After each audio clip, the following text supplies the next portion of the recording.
Okay. Testing, 1, 2, 3. Testing, 1, 2, 3. Is this working? Not entirely sure. And this new YouTube setup is strange. So I know there's people in the chat here, but I don't know if we're in the same stream. So could you please confirm where you are? It's weird. I got to copy a stream key from here, and I got to copy it over there, and I have to do it every day. But today it's the same key as yesterday, and so I don't know if that chat is associated with the stream. So, thumbs up or say something like, say something specific. I see lots of hey, hey, heys. Okay, I guess it's us. All right.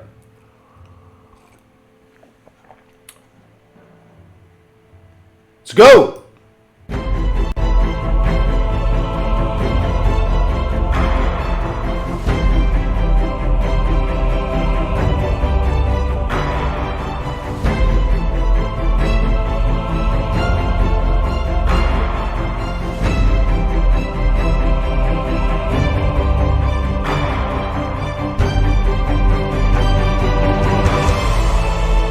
How low can you go? Death row, what a brother no. Once again, back is the incredible Ram Animal. Hey, good morning. Let me remind you that trading is risky, not appropriate for everyone. Your past performance, good or bad, is not necessarily indicative of future results, but please stay small, stay humble, focus on the long term, and never risk money you cannot afford to lose. Good morning. I look like a disaster. Good morning. Nice to see you. My name is Wayne. I'm a currency trader, and I'm also a college student in the middle finals. Yay! So anyways, good to see you. So I look like a disaster, and I'm a little bit late. But, you know, the actual idea was I wanted to start at 9, and I still want to start at 9 instead of 8, I think through this holiday period. But I hadn't made that decision. I didn't announce it and all this kind of stuff. I just haven't done it. But maybe this is the announcement. I'd like to start an hour later, closer to the stock market open. No, it's not. I actually haven't just rolled out of bed, but yeah. I haven't just rolled out of bed. But anyways. So nonetheless, I'm a currency trader. I'm here to help, so why don't you ask questions? I want to remind you where my mind is at. This is typically the week where I think that everything that's been going up will go down. So the stock market yesterday hit an all-time high. Why? Well, we got the trade-related deal. Great. Brexit. Great. What's the major catalyst of these rallies? Something bad didn't happen.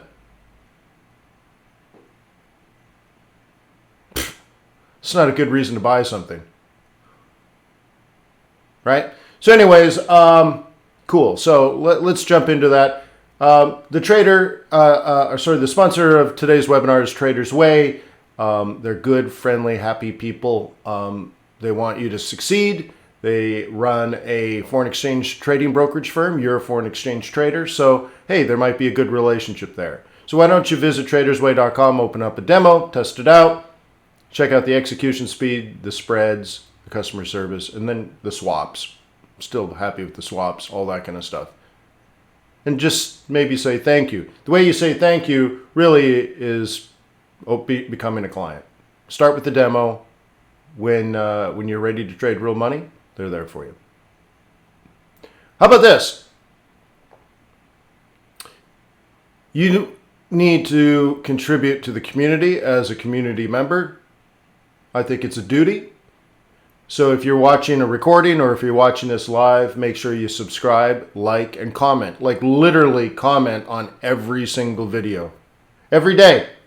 So today you should be commenting on yesterday. Like before coming into this webinar, you should review the notes you took during the last webinar, then go back to that recording and document what you learned in a way to refresh your brain. Because look, if you were a college student, that's what you would do, right? Review your notes from the last class, then review all your notes from all your reading, and review your notes from your homework, and then go into the new class, right? Like that's what you do if you were an A student, right? You would walk into class ready to kick some butt. Same thing. So you should do that. Every single video, you should document what you learned last time and then walk into this video with a new sheet of paper and a pen. So, Busso says, does that mean stocks might fall? Well, let's say it a different way. Stock market's at all-time high.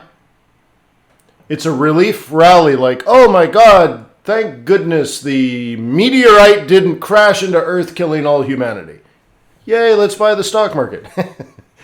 You know, it should be based on fundamentals, right? Like corporate earnings, profitability, future product flow, new technologies, increase in efficiencies in production, and, you know, that kind of stuff, right?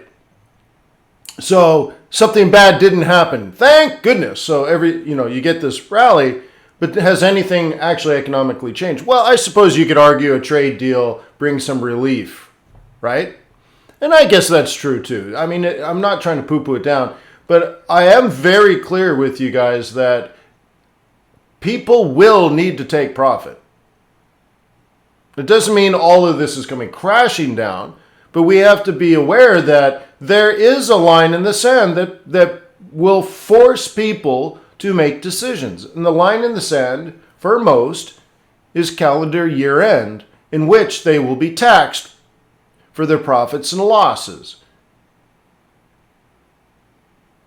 Benjamin, you can email me at wayne@fxbootcamp.com.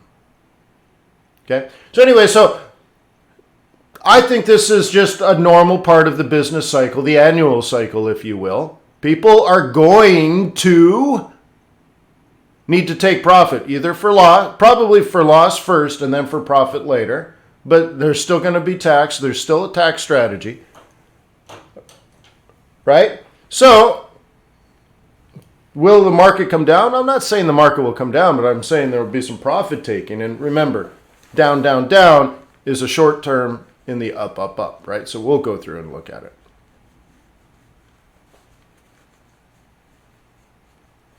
So yeah, like Swiss franc, I'm more confident in, and Japanese yen than dollar in the beginning because of where we are. But let's go through. So let's not do this first. I wanted to show you like I think Aussie dollar was an interesting example. Actually, I should have talked about that. Anyways, we'll come back to that. Did you forget about me? Okay. Does that look like a top to you? Was that the expected top?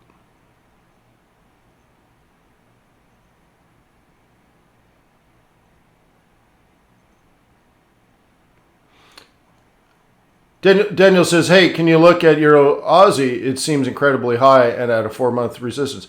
Well, when I say the stock market's going to come down because it's at an all-time high, it's not because it's at an all-time high.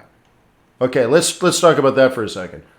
I think a trend will last forever and ever and ever and ever until it breaks, right? So it's not that it goes up. Up means it's bullish, that's all. So I'm not saying it's gone too far, it has to collapse. No, that is not what I'm saying. Okay? What I'm saying is, for market participants, they will be taxed on profits and losses booked December 31st at midnight before, and then any profits they'll defer until the next day will be taxed later. Right? Poor people don't pay taxes. Actually, it's funny. Poor people pay a lot of taxes. But businesses and wealthy people pay as well, and they have tax strategies, right? They don't just go to H&R Block. They have tax strategies, and these strategies need to be taken out. So put it this way. Again, I'm not saying the stock market is so expensive it has to crash. I'm not even saying it's going to crash. Okay? I'm saying profitability is generally the same and production, all that. Like that's fundamental analysis of stocks and stock market, right? Remember, I don't make predictions per se. We just look at evidence. So if I'm going to buy a stock, I want to make sure it's got a good management team and it has good products and it's got good customer reputation and brand, and it's got, you know, future earning potential, all that kind of stuff, right? So none of that's changed.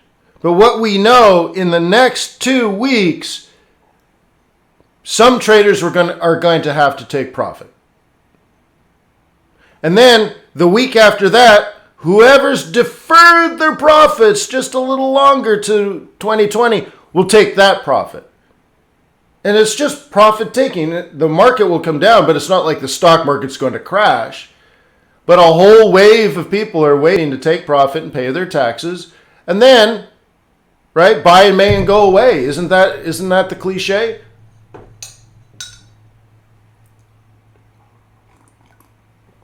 So let's just think of it through a cliche filter. By the end of the year, between, let's say, December 30th and January 2nd, there's going to be profit taking. And then,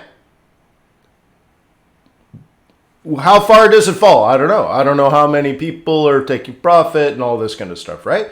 But at some point, whoever gets back out, if fundamental conditions have not changed dramatically, then between now and June, whoever took profit will need to buy back in. So I'm not saying it's crashing, I'm saying it will come down. So think of the logic, right? It's not a guess. I'm not saying it's so overbought. Irrational exuberance pushes things up. But right now, did you know, how about this? If the government lends you money, it's risk-free, right? The reason for it is if the U.S. government, to pay back their loans, right, treasuries, right, you lend the government money and then they pay you back. The government can pay you back through revenues and taxation. So there's, over 100 million people in the United States that pay taxes. That's a pretty good customer base, right? So they're going to have that money and they're going to be able to pay you back. But if if taxes are not enough to cover it, the U.S. government can just print money. You might not like the fact they're printing money, but you will get your money back. Okay? So that's risk-free rate of return. And we use it in calculations all the time in finance, right? The risk-free rate of return is used all the time in financial modeling. Just like the capital asset pricing model, CAPM, that's a big part of it, in market beta and all that kind of stuff. So these are the things that go into financial modeling. Now, risk-free rate of return. What about a company in Oklahoma that's in the business of trying to find oil? A wildcatter. Is that a for sure revenue stream you can count on, like the U.S. government? No. Is there a good chance that they don't actually find oil and they don't pay you back the $12 million they borrowed from you? Yeah. There's a good chance of that. That's called a junk bond, right? So should that be, should you charge them a high rate? Or let's do it a different way. Should money be more expensive for them to borrow? The answer is yes, because there's a better chance, there's a higher risk they default, right? So whatever. So anyways, what I'm trying to get at is the difference right now between a junk bond and a risk-free government treasury is the most narrow it's been for I think 10 or 15 years. Why? Money is cheap. Right? Money is cheap. So, when money is cheap in the United States, will American companies benefit or not benefit? Well, they'll totally benefit. But eventually, there's going to be a problem. If professional investors like hedge fund managers, let's say, lend money to a wildcat speculator oil firm in Oklahoma, and they do this because they can earn 0.5% more in yield than the government. what'll happen is eventually the market will borrow money they don't need simply because it's cheap. You see? They could do an IPO. That's one way to raise it, but that's expensive, and you give away money, right? You give away, you get dilution. So borrowing is always cheaper, right? And when money is super cheap, companies are going to borrow it. Okay. So, anyways, what I'm saying is, 5 or 6 years from now, let's say, maybe even sooner, we'll find that all companies in America have too much debt. Why not? Money's cheap. But especially companies that shouldn't be borrowing money. But they got the money because the lenders were so desperate to earn yield that they lent it to a bunch of idiots to get a little bit higher yield, maybe not as much as they should have charged. So what will happen is there'll be too much debt, in particular too much debt in the hands of people that shouldn't have any debt at all, and then we will run into a problem. As soon as interest rates start to go up or profitability starts to go down, like in our first recession, and these companies don't have cash flow anymore, now they can't afford to pay their debt. It's sort of like you bought $1 million house, but you only make $3,000 a month after taxes. Okay? I don't know if you could even afford that. $1 million is $5,000, right? No. Well, so how do we say this? You make $3,000 a month, so you could probably buy a $400,000 house. Now your mortgage is going to be about $2,000. So 66% of your income is going to go to your house, but you can live in this. It's fine. Now your extra $1,000 left over goes to like food and electricity and medicine and saving for retirement. Like, the other $1,000 doesn't buy you much. So here's the problem. You can afford the house through cash flow, but you're not saving any money. Out of your $1,000 left over, you're spending it basically all on food and electricity, right? So what happens when you lose your job?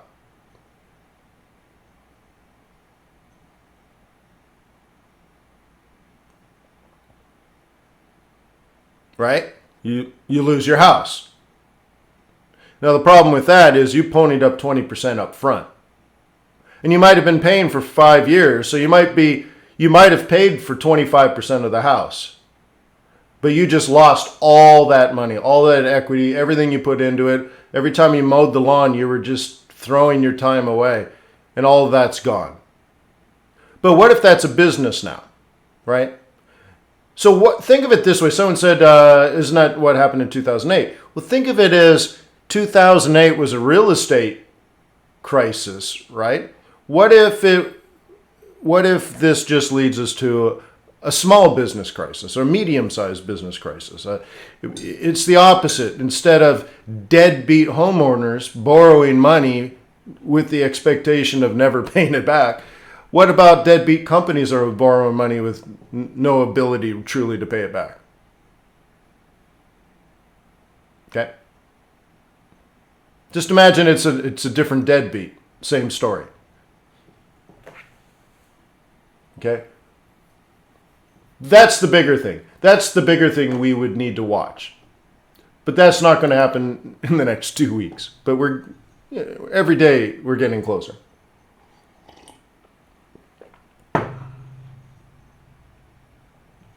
Wayne says, I didn't get the relationship between the junk bond and the 2-year or the 10-year. Well, you can look at the spread between any comparable bond. So you can look at let's say a 2-year and a junk bond. In a normal market, your Toro, in a normal market, a risk-free rate of return is your benchmark, and say, okay, this is risk-free. You will earn 2%.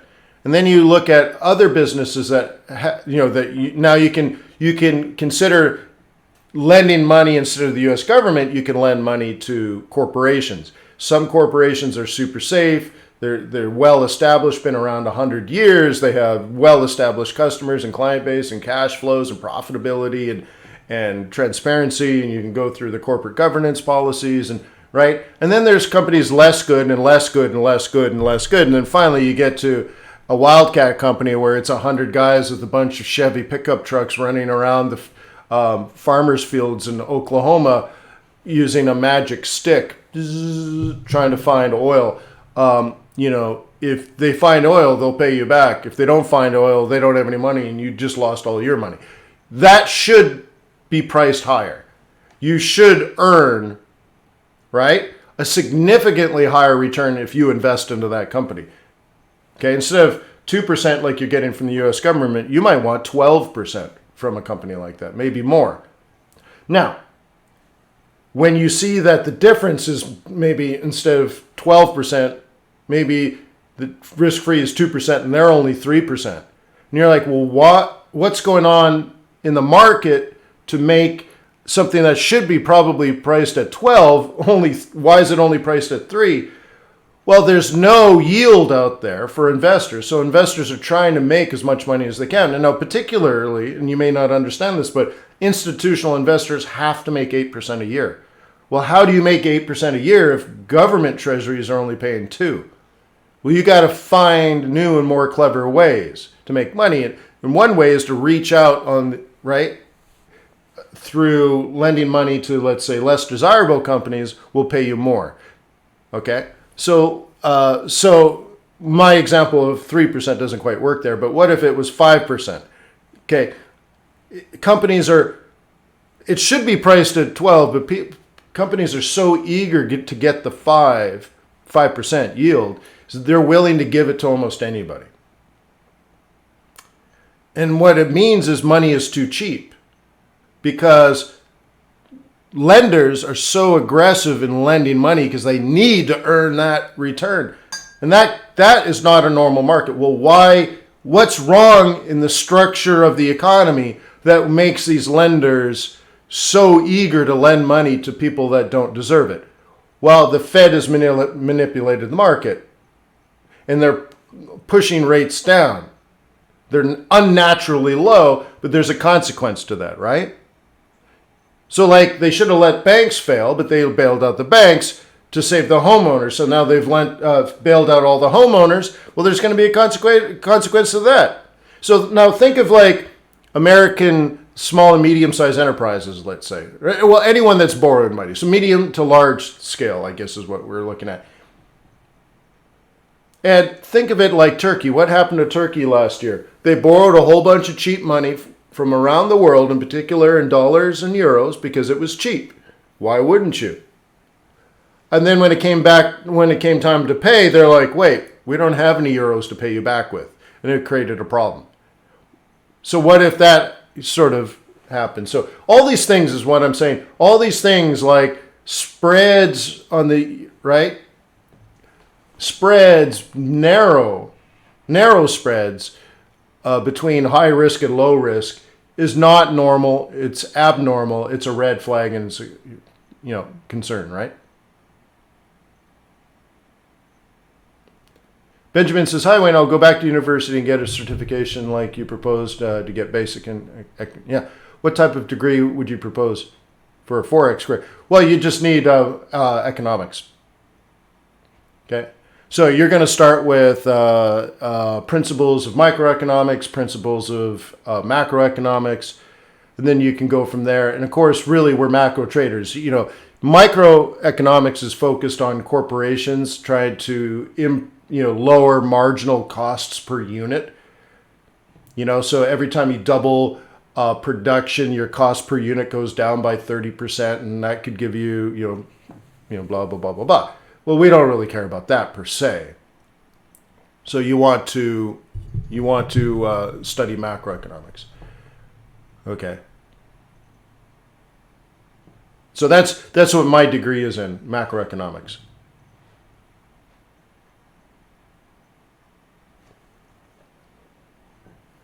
Okay. So anyways, so let's just move on.com. All right. So where's my drawing tool? Okay.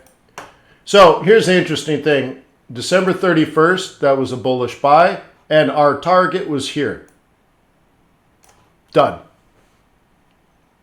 Okay.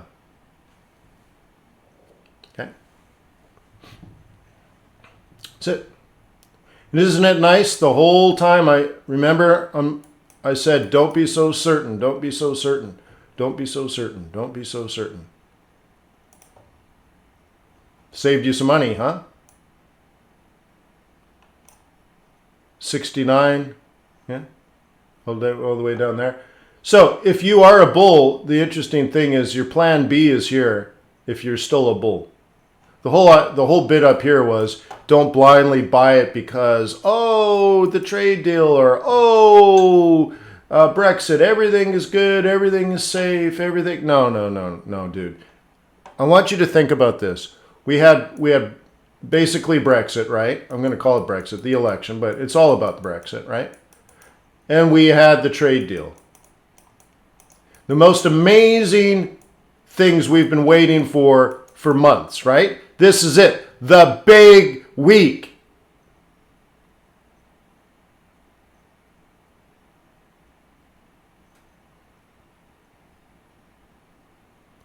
I did a video on the repo market, so you'll have to figure out which one. So anyways, these were the big things, right? Market movers, changes everything. We've been waiting for months for this news. Check this out. The absolute logic of absolutely every move here of this Aussie dollar. These are perfect, logical, technical levels. Technical. Algorithms knew these levels before they happened, right?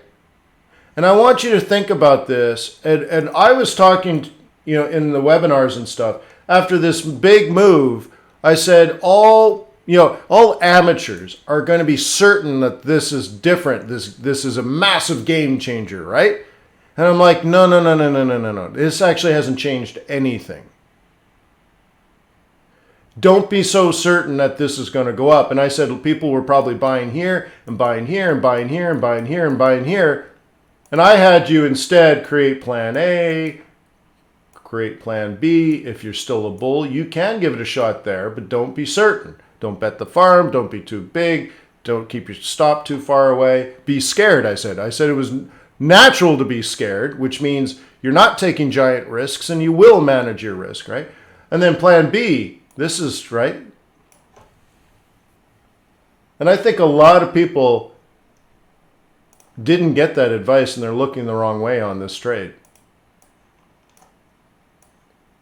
I wouldn't be shocked if people were buying it way above 69.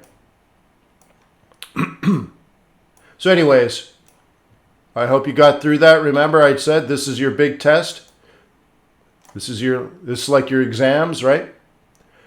So anyways, that was a nice move, very logical, intelligent. So now you have to say, well, I'm a logical, intelligent trader too. What's my next move? And you plan that out. Okay? Plan that out. And of course, buying down here and exiting here, you could have taken the rest of the month off. I think that's where Peter said he took profit here and it was done. But on the yens, right?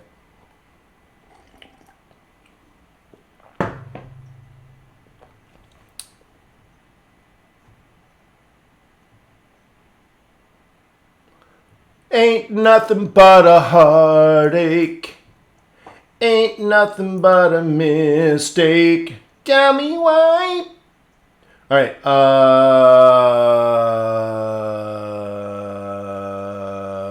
Let's do yens. Okay. So I am looking for levels that indicate down. Okay. Now we tore this apart very hard. I guess it was yesterday, wasn't it? Probably yesterday. But what I've been working up to is this idea.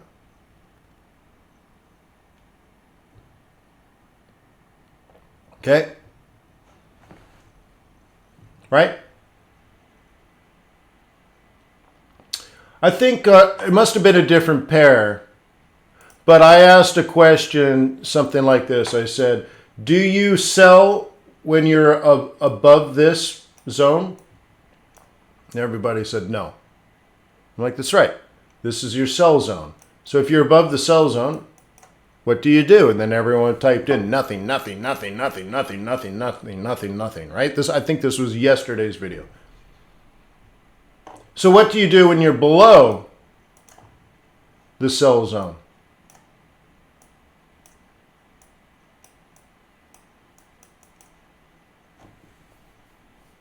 Look for opportunities to sell. What do you do when you're below the sell zone? Look how narrow today's sell zone was. Between 72.24 and 72.34, a 10 pip zone.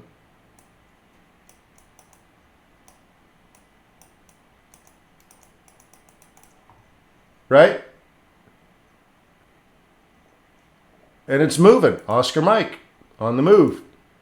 Now the interesting thing is, like, you see way over here, this was printed when you were over here.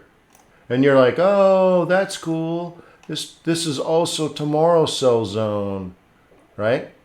Just like you see this. So you could be thinking, oh, look, we're way down here. But between now and tomorrow, it'll probably do something like this. So it will probably pull back to 72, and I will take a shot to the downside because I'm a bear. So now you're already thinking tomorrow. Do you understand that? Yeah, these are the day trader pivots, right? But it's just, once again, these might look different. You might like them. You might think they're cool. They're just pivot points, guys. You've had these for years.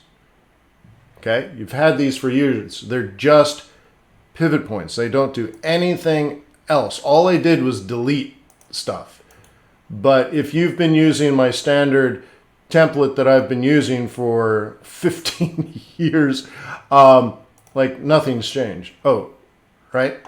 So, like, here's a weekly point of view. M3. Where is this going?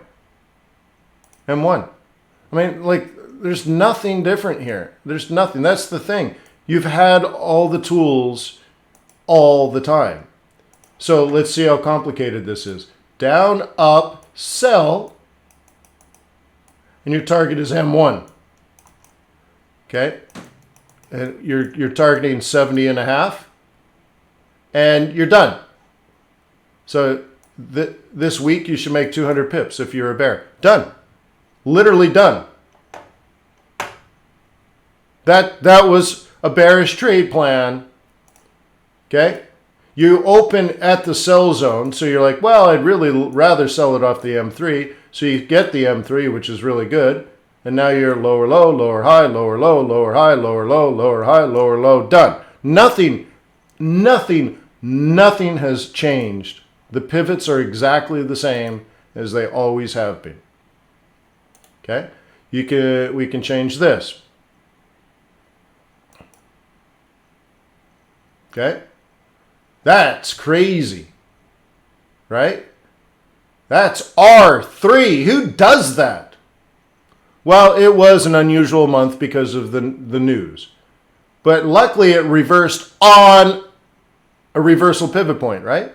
It's very rare you hit those, by the way. Very rare. So you should look at it like Northern Lights. You're like, ooh, the reversals are so beautiful this time of year. Okay?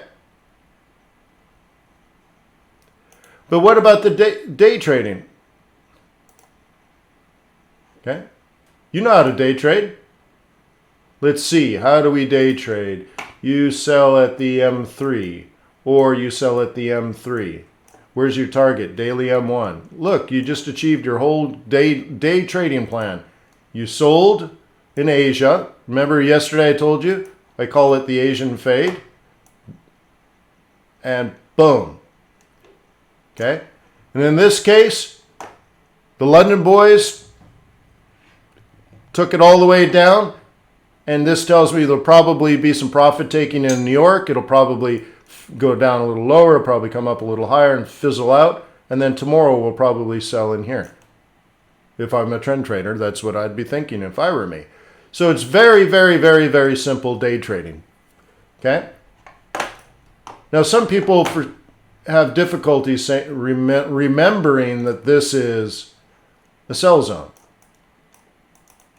And it's because they haven't made a strategic plan on a higher level. They don't know their bias. And I thought, well, what if I created a tool now that forced you to indicate, are you a bull or are you a bear? Are you a bull or are you a bear? Are you a bull or are you a bear? Right? It forces you. So you're like, so imagine now you're here. So let's get rid of this part and let's get rid of this part. So let's say you're starting the day. Okay? And you say, you're a bear. Why? You were a bear here, you were a bear here. You were a bear 3 weeks ago. But you're a bear today. So you say, okay, what am I going to do on Tuesday, December 17th, 2019? You're like, well, I'm a bear, so I'm going to bust out my bearish day trading template. And, sure, I got to reset this. Okay, so you're here, right?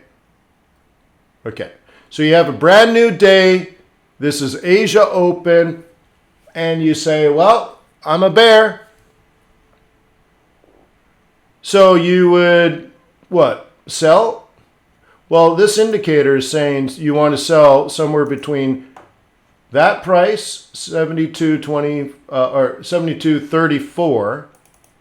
So you open this up. Remember, by the way, remember, gee whiz, remember this whole trading day, you knew that. This whole trading day, which was, right, that day, yesterday, you knew this. So the first thing you would say is, all right, 72.34. 72.34, 34.3. 72.343. Okay? And the other one is, right, you can drop this anywhere you want, and then you double click it, horizontal problems, 72.241. You say to yourself, okay, I have permission to sell somewhere in that zone. And you're like, oh my God, I'm in that zone right now. In the first 15 minutes of the trading day, I'm in my zone now. So what do you want to do?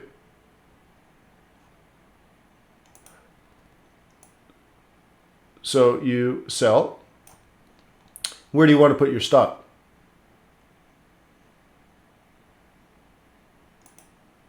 Here. So it's less than 50 pips, right?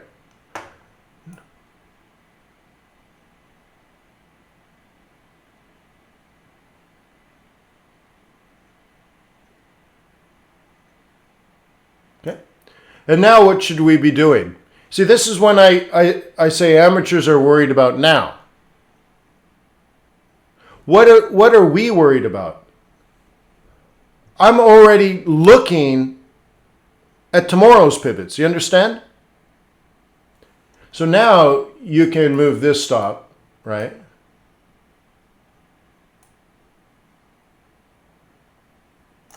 Okay, but now amateurs are like, what should I do during New York? I wonder if New York will go up. I wonder if New York will go down. Well, we already hit our target, right? So what am I worried about? What are we worried about? Tomorrow. We're not worried about today. Today was so 12 hours ago. What do you mean today? I'm spending the money, honey, right? Going to the shoe store. Baby needs new shoes. So we're worried about tomorrow. Amateurs are worried about today. We're already done for today. So now we're like, oh, I'm interested now in selling maybe around here and around here. And I'm setting up tomorrow now in New York. So I'd love for it to come down to 71.84. Why? Bearish profit zone. Well, how does it figure that out? Oh, it's an S2. Yeah. So, right?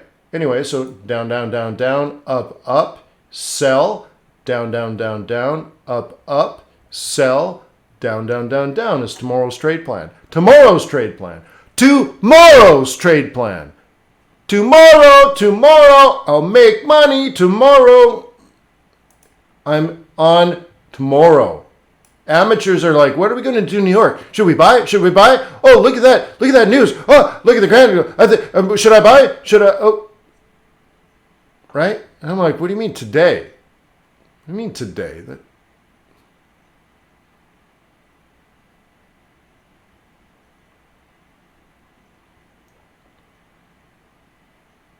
Okay?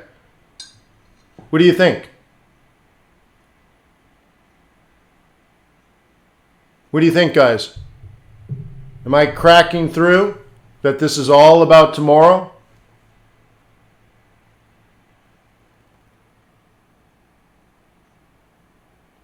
Right? Do you understand? I'm teaching you how to trade. I don't know if this will fall tomorrow. That's the whole thing. If it does, great. If it doesn't, I'm wrong. Doesn't matter. But I am teaching you how to trade. I hope you understand that, I'm giving a lot away for free. Wouldn't you agree?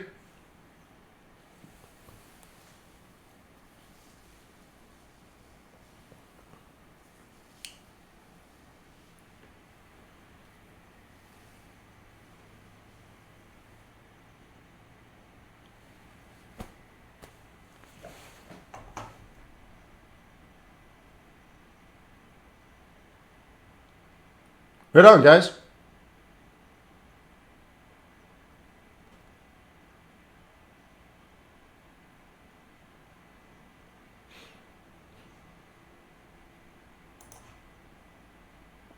That's why you open an account at Trader's Way.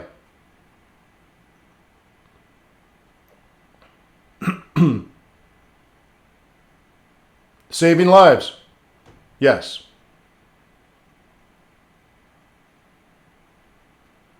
Oh, right. Is that right, Combs? That sounds good.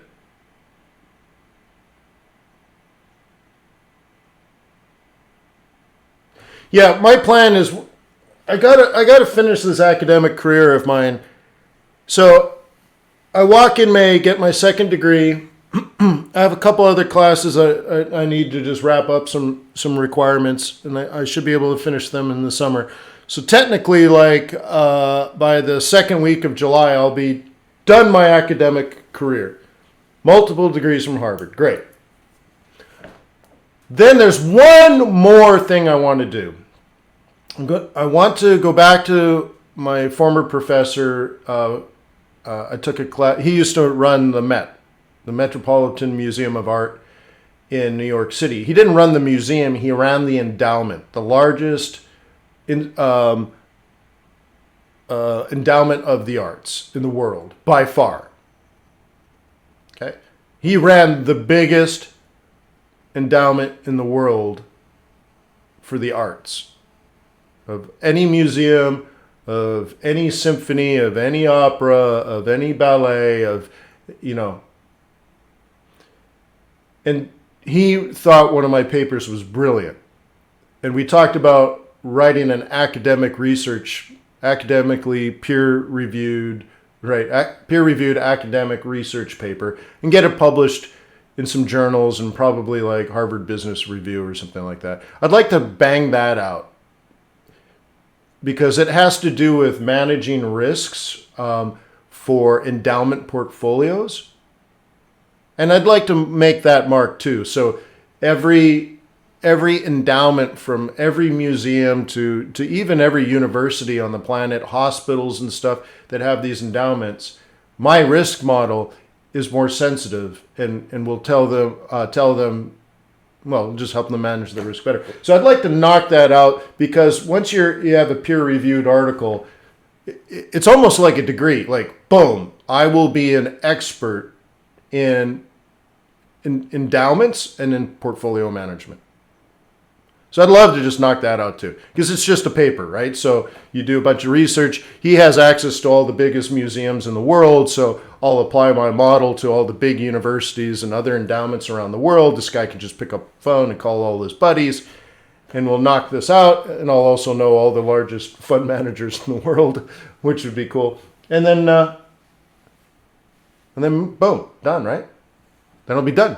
I'll be done. Can you imagine? So 2020 should be my last academic year if I squeeze that in there too. Yaturo says, this indicator of the $4.95 package? No. You get this indicator. Because I'm still developing this, by the way. You get like this indicator. But I will, once I'm done designing this, I will include it, not in the $4.95 package, but in the complete package. Excuse me. There are two choices in the complete package, all at once or drip. So it would go in those packages. But, you know, this is what's needed. This other thing is just, I find it's useful, but it's a bit gimmicky to me. Like, it's fine. It's nice. I suppose it's nice. Medium term, short term trends, great. Breakout, pullback, great. But you certainly don't need it. Comms said, oh. Yeah, comms, yeah. Yeah, you have degrees in engineering. What kind of engineering?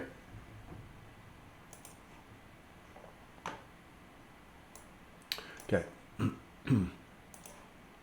So, Euro Yen. Could this, pray tell, it doesn't even fit that in. I can't use this tool here. What I'm suggesting is, could this possibly be the top? Yeah, I'll pop them in there, Max. When it's done, I'll pop them in there.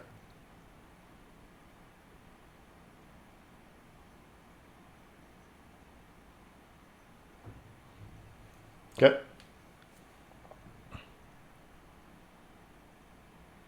IS and network. Okay, right on.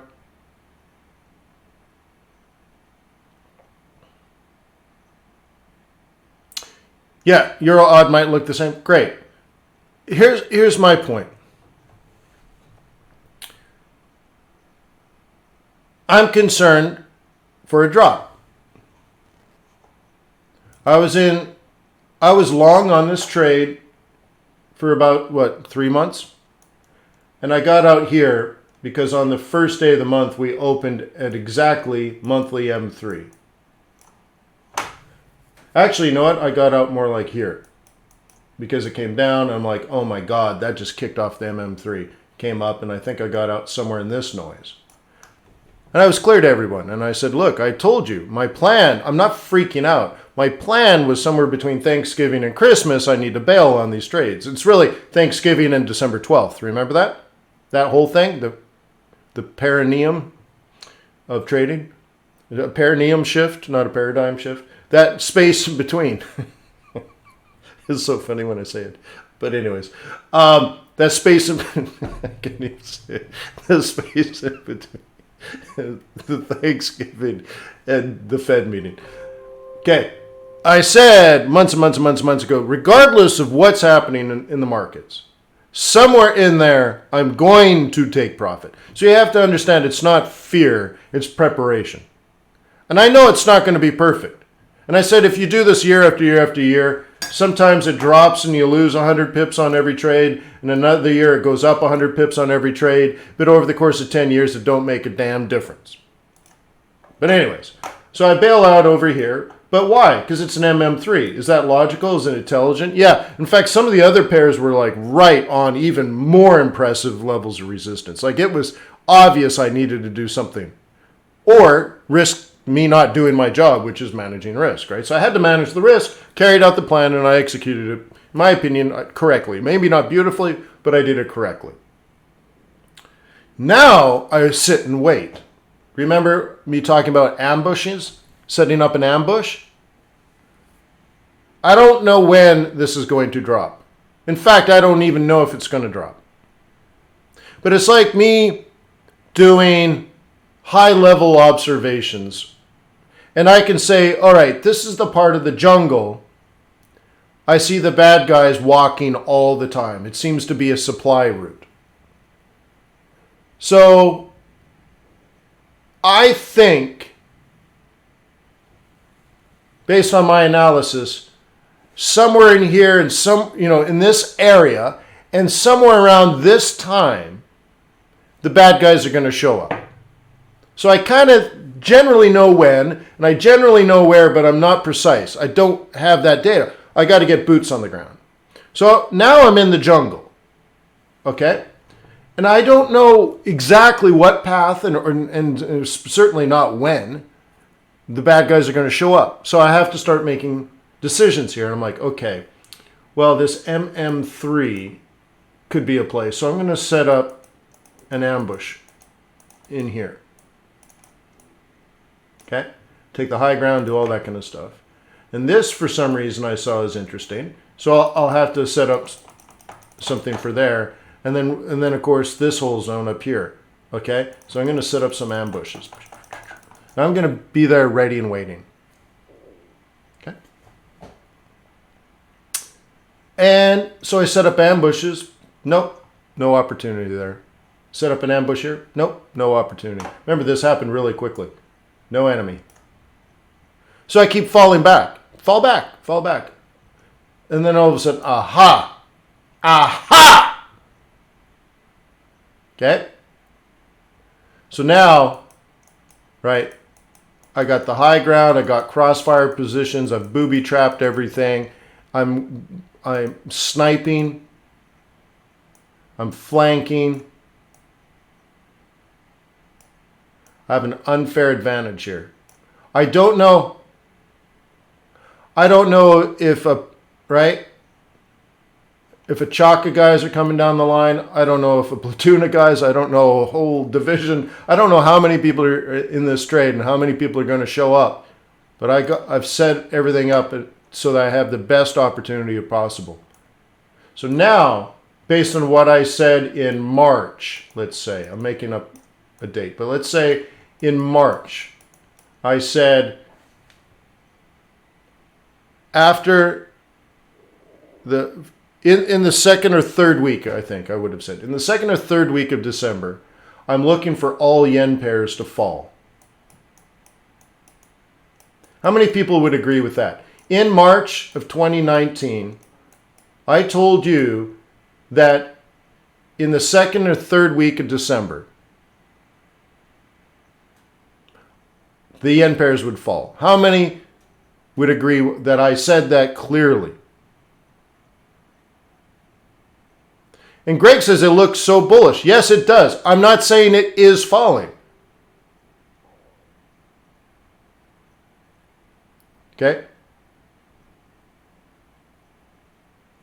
You see what I mean? So it's just a hypothesis. So based on what I said, so many months ago, I have to set this up now. So what do you think? What would I do next if I were me? Okay, this is clearly support, don't you think? So,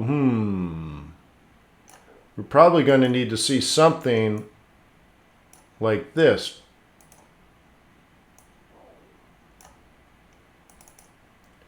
And somewhere along there, and that's my alpha, by the way, based on your decision making, your level of aggressiveness and such,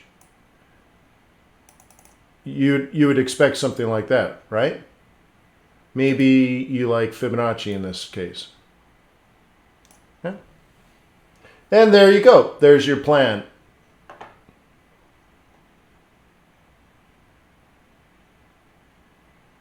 Not till mid-year, no. Till the third week of January. So, this is not a prediction. I don't predict. This is a plan. what did I need in my plan for me to consider it? What are my rules of engagement? Well, I need things like resistance a blind man can see. Monthly monthly R2.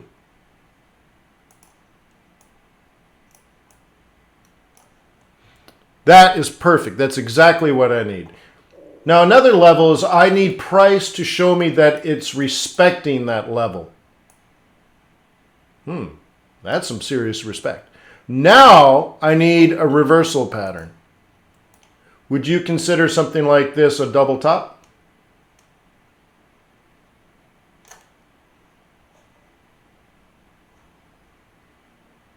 If it happens, right? Would you consider this a double top? So I have components of a pretty reasonable trade plan. I don't know if it's going to fall. I'm not predicting it's going to fall. I'm only telling you that I'm out of all my long trades because that was part of my trade planning process. And now I'm expecting this to fall. So I'm using technical analysis to confirm or deny my hypotheses.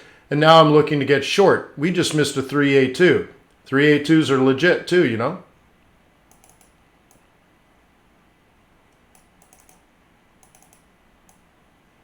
Okay. You just have to know how to trade Fibonacci. Is there anything else? Are there midpoint cycle levels? Are there other smaller time frame pivots? So like you could say, okay, that's good on that time frame, but what about on a day trade? What about today? What about tomorrow? Oh, well, I know I'm a bear, so I know what template to pull out. And it says, don't sell today, sell tomorrow. But the interesting thing is, I wouldn't be selling today's pivots. Let's dive in a little closer here. Let's get on to a 5-minute chart. I wouldn't be selling today's pivot. See, this is saying it's really overbought. Or no, it's not saying that. It's saying that the market conditions on the day, just today, they're more bullish than bearish. So it's not favorable to my plan. That's it. So it just says walk away. But we're not necessarily worried about today. You might have sold here, by the way, and broke even, right? Yeah. Great. Cool. Great. You had a trade. Good. Okay. But now we're thinking more about tomorrow. So I'm looking at tomorrow's sell zone now as being this level here. So now let me go back to a 5-minute chart. Now that's tomorrow's sell zone. So now wouldn't it be cool if I was able to get something like this? Okay. But you know what? That's exactly what I drew on the other chart. It's exactly what I drew on the other chart. So it just made a 3A2, so you could draw it this way. I also had it as plan B is to sell the 618, right?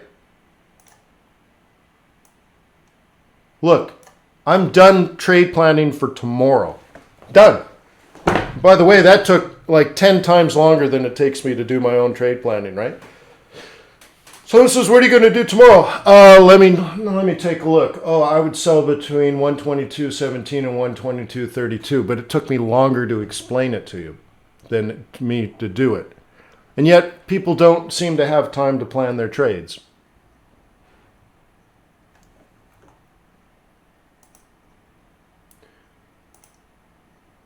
Tell me why ain't nothing but a heartache. Tell me why ain't nothing but a mistake. Tell me why. Yeah, I trade it that way. All right. So the interesting thing is my target. The reason I backed out is I want to show you my target. There's my target. That's my trade plan for tomorrow.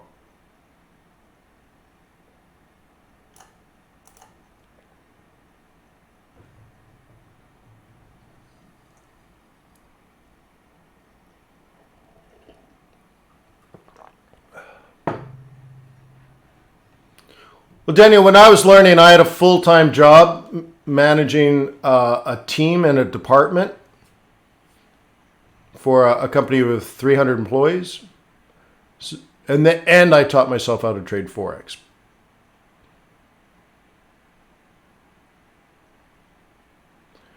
Emil, I can trade almost any financial asset, is what my thought would be. So do I trade it now? No, I don't. But I would have no qualms about it.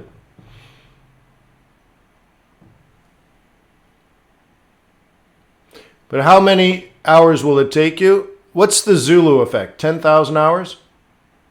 You can become an expert in anything in 10,000 hours? I'd say in today's world, there's so much information, you could probably become an expert in 1,000 hours. And I mean 1,000 focused hours, not just splashing around in the water and say that you're a swimmer. But if you took swim lessons for 1,000 hours, you'd be a pretty damn good swimmer. If you're focused, yeah.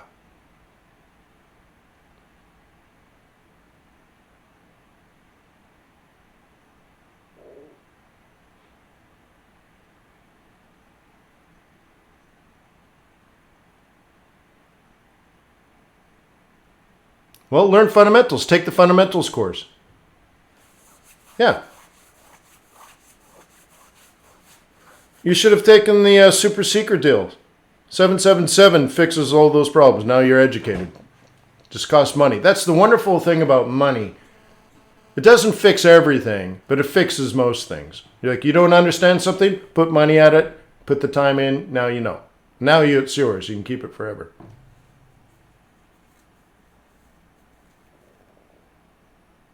Yeah.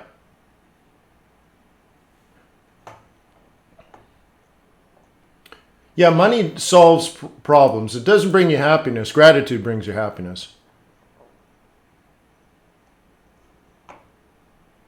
Right? The guy living under the bridge, sleeping under a tarp, he's not very happy. And then you also have like the millionaire or the billionaire, and he's got his problems too, and he's not happy. But at least he's sleeping on a Tempur-Pedic, right?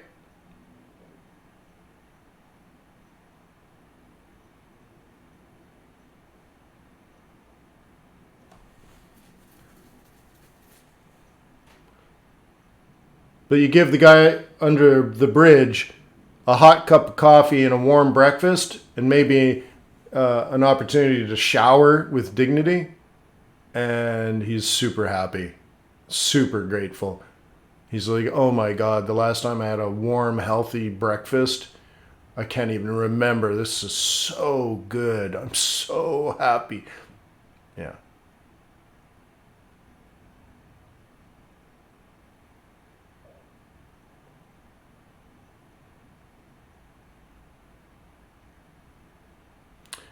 Leonardo says, what is the best country to live for a Forex trader? Depends on what you're looking for. Tax shelters, time. I think Hong Kong is a pretty cool place. I think Hong Kong might be a good answer for that.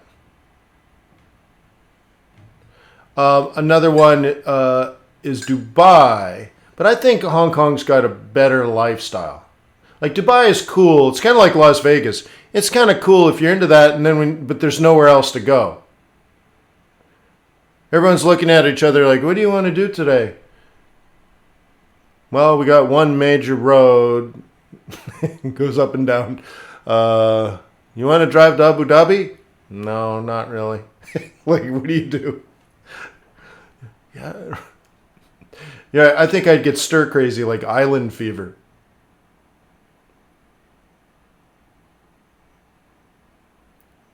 Oh, is that right? What's wrong with the time zone? You get Asia and you get London. What's wrong with that? And Hong Kong's a cool place. And there's lots to do. And you can easily get out and go places. And there's just so much. Yeah, well, that's like 3 in the afternoon, right? That means you should be setting up your trades at lunchtime. Like, am I wrong? Oh, yeah, they absolutely speak English in Hong Kong. Really, Ed? Yeah. What time is London open? Like, you would start setting it up from like 12 or 1 in the afternoon. Am I wrong?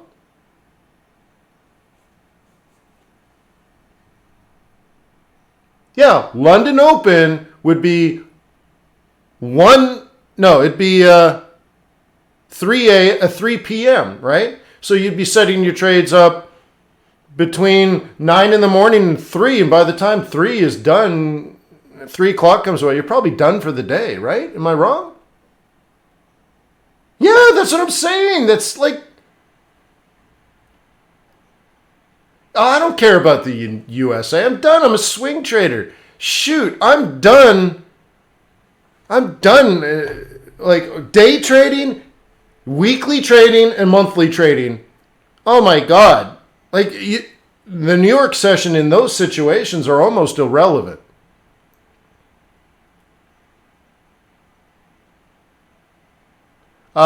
Email Ryan.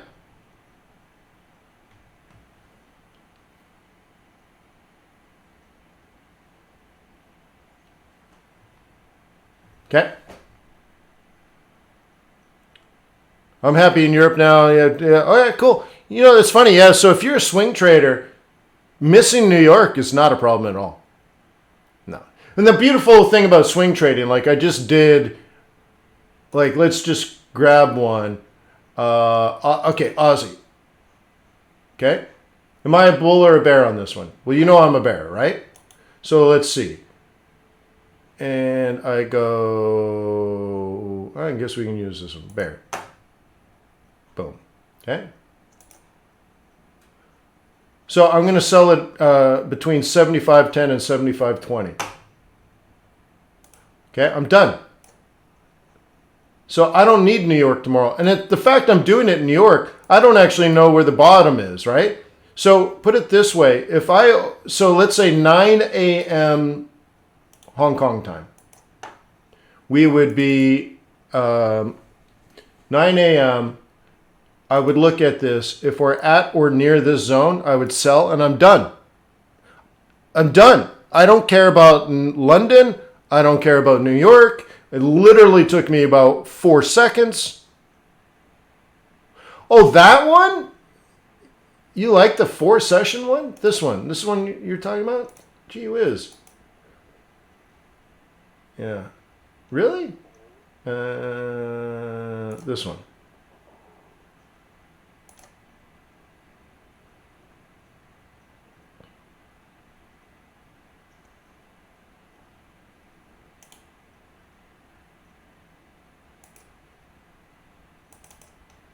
Now, I had a template for this because I don't like it.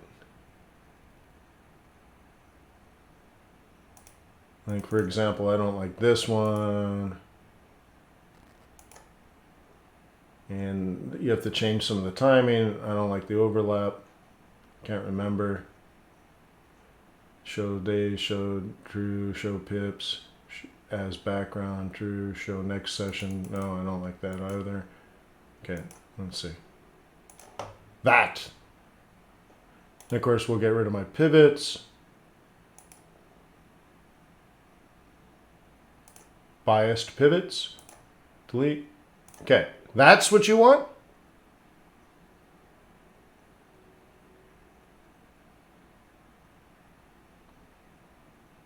Pumpo says, Wayne, the templates I have don't have daily or weekly pivots. All right, let me show you that. Okay, I will open up, so you only have monthly. All right, swing trading monthly. So you have these pivots, right?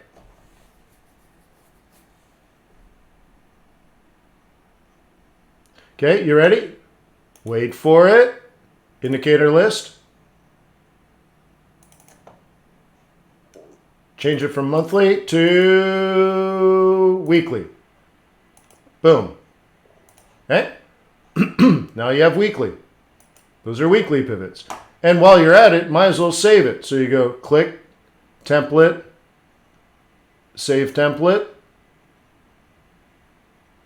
Call it my weekly pivot point template or whatever. My weekly pivot points. And you hit save. Now you got the template. You can bring it up and it will always look exactly like this. Then you go back to indicators, open up the thing and change it. Oh, those are daily. Go from daily to weekly. Now they're weekly pivots. Cool. While you're at it, template, save template, Now those are weekly. So now you have monthly, daily, and weekly all done in about 1 minute. Okay, Pompo, now you got it.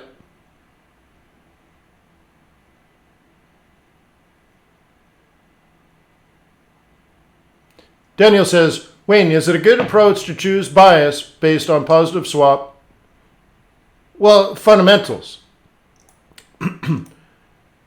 So when the fundamentals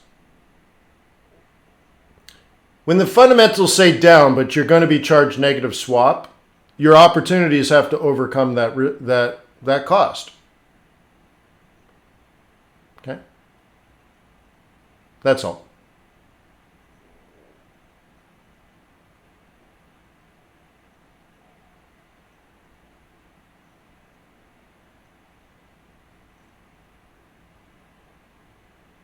Yeah, so Ed says London Open is 9 to 10 stuff. Well, I like trading Asia.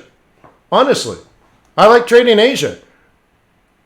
I'm done before London boys already, before the London boys walk into the office, I'm already done. Now, if I was in Hong Kong, I would watch it. But think of it. I've lived in America my whole Forex trading career. London Open is always a horrible, horrible time for me. Right now, London Open is at 3 a.m. for me.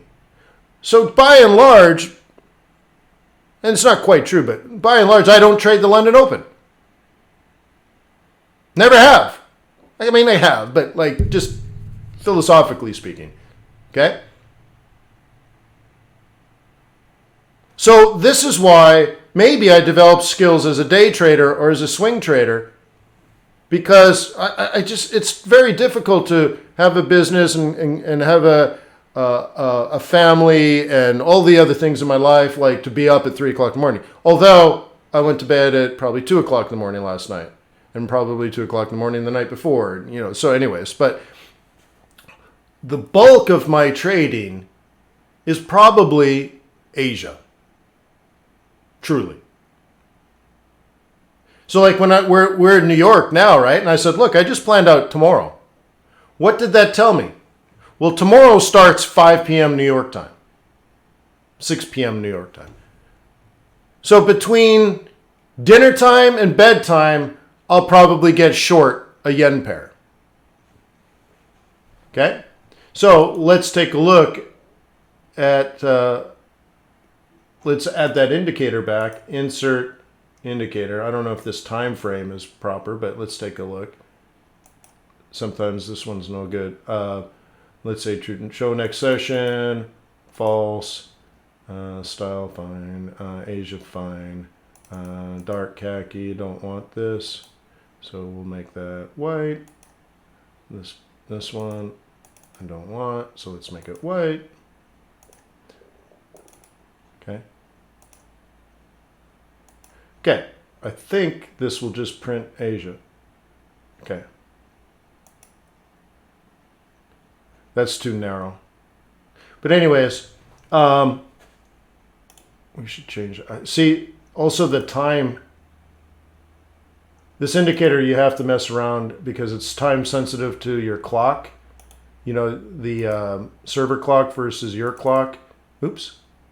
So I don't think this is quite right, but let me double check one more time, Asia. Yeah, it's only a 4-hour window. I'd say, I'd have to change it to 2 anyways. Yeah, so I don't even know. It's more than that. I'd have to change this to more like 2. So how does it want me to do that? 14 maybe?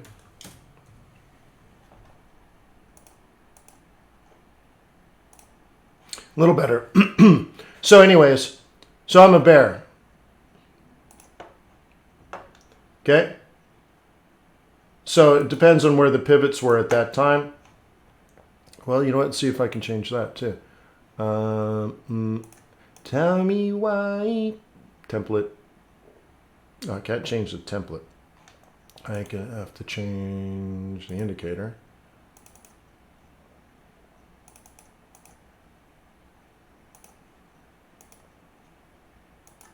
Okay. And let's make this pink. Cool. Okay, doesn't look very good. Probably doesn't look that good. That doesn't look good. This probably looks good up into here. Okay, notice this is daily M3.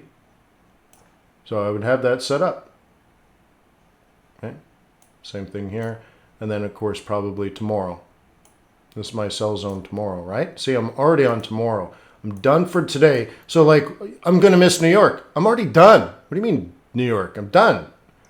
I'm worried about Asia. So somewhere between Asia Open and London Open, I want to get short this. Now, if we're up here or up here, I'm not really interested in shorting, right? Above the sell zone's not that good. Above the sell zone, not that good. Okay, above. Now this looks like a sell, but I don't sell at R1. And I don't sell an uptrend. But how about a low like this and then rise up in Asia pre-London Open, and my daily M3 is right there. This, let's do this in yet another color. Let's do it in purplish. This is my daily M3. I already want to sell. I already want to sell. Oops, let's do that in a different color. Okay, you have to understand, I'm ahead of the curve. I already want to sell. So let's do this in, I can't do lime green, orangey. Okay, so I've already made the decision based on this that I can sell. Based on my day trading strategy, there's my zone. This blue area is the time in which I plan on selling. So looks like right before bedtime, I'm right at my price. Oh, look, daily M3. Cool. Take it down. So here I am logging in for my daily webinar, but I'm done. I sold up here. So what's important now? Well, I look at my charts and I say, well, in the next 6 hours, maybe 8 hours, maybe 12 hours, probably between now and the next 12 hours, I want to sell basically a retest of 75. 75.25, okay? So I would be looking for an up. Somewhere in the next 12 hours, I want to sell. And then we'll log into New York tomorrow and we'll either be here or we'll be here and it won't matter. Because I'm already done. Like, New York? What do you mean New York? So if you caught my webinars, let's say 12 years ago, I used to tell you that you can get lucky in London, but New York is a street fight, hand-to-hand knife combat. Okay? So London is all about getting it right.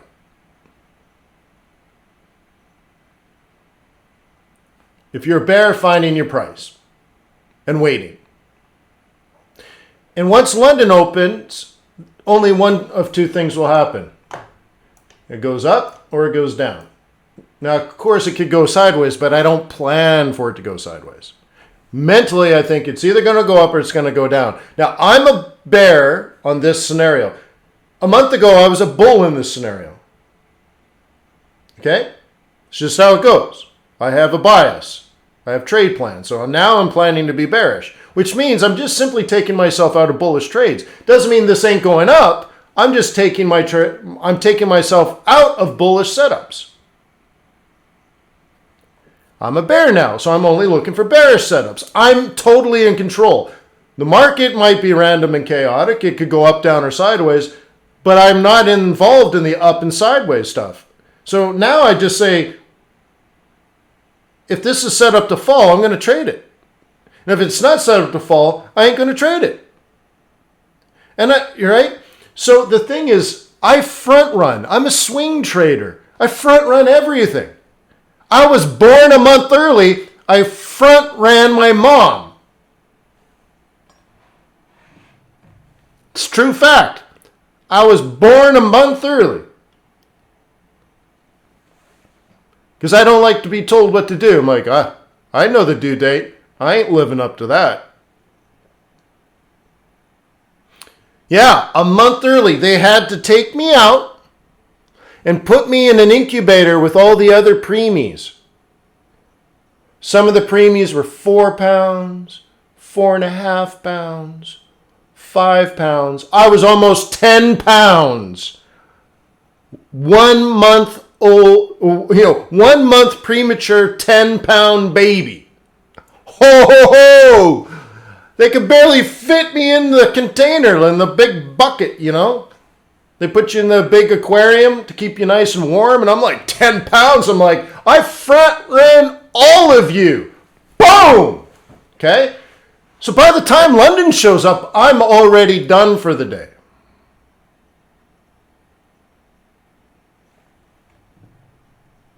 But it's true. All of that is factual.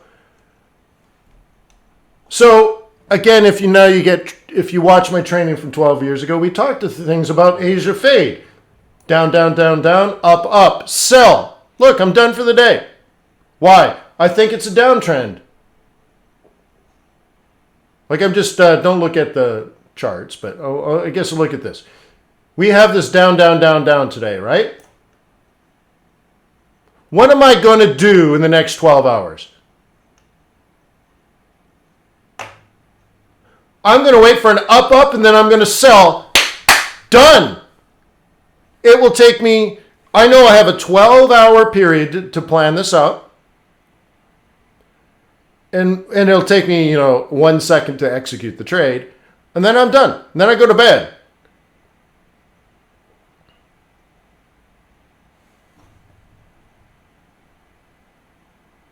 I'm not looking to buy. I don't think it's going to go sideways. If I'm right, I make money. If I'm not right, I'm going to lose money. But because I'm a trend trader, I only trade in situations I feel I have an advantage. Just like I showed you before on, I think, Euro Yen or Aussie Yen or whatever it was, I pick out my places in which I choose to engage the enemy. I'm in control. I'm going to get there first. I'm going to look for all the best places to set up. I'm going to take the high ground, crossfire positions. I'm going to booby trap the whole place. I'm going to use the territory and the ground to my advantage. And I'm going to lure my enemy in. And I'm going to slaughter them. I'm going to have an unfair advantage. And if they still have overwhelming numbers and they still overtake me, I'll fall back to plan B. And they'll chase me to plan B. And guess what? I got the high ground again. The light is behind, the sun is behind our back. We got crossfires. We booby trap the place and they run into that slaughter. And if they still overwhelm us with their numbers, I'll fall back to the next one. And I already got that set up and planned. Okay? And you see, I'll only engage. I understand that I might lose every battle, but I'm using everything I possibly can to give myself the upper hand. See, if this goes up and I'm a bear, it's simply the enemy overwhelming the situation. There's just so many bulls that my bears get overwhelmed and overran. And you just fall back to the next position where you have the unfair advantage again.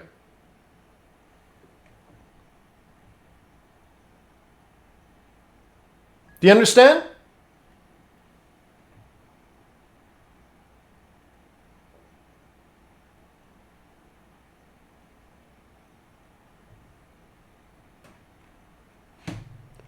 And eventually I'll get it right.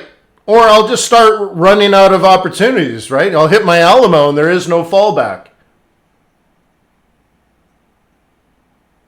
Yeah, see you tomorrow. Yeah, I've probably gone too long. Yeah, I've gone way too long. I started late, right? I started 20 minutes late, so how long have I been going?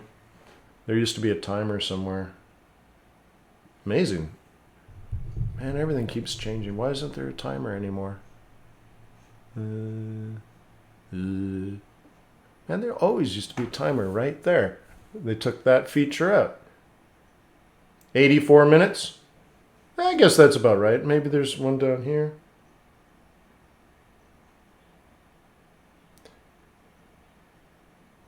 Amazing. Yeah, there used to be a timer. Not anymore. So, could you please take the time and click like? And then would you also please take the time between now and tomorrow's live stream to document what you learned and record it by leaving a comment under the video?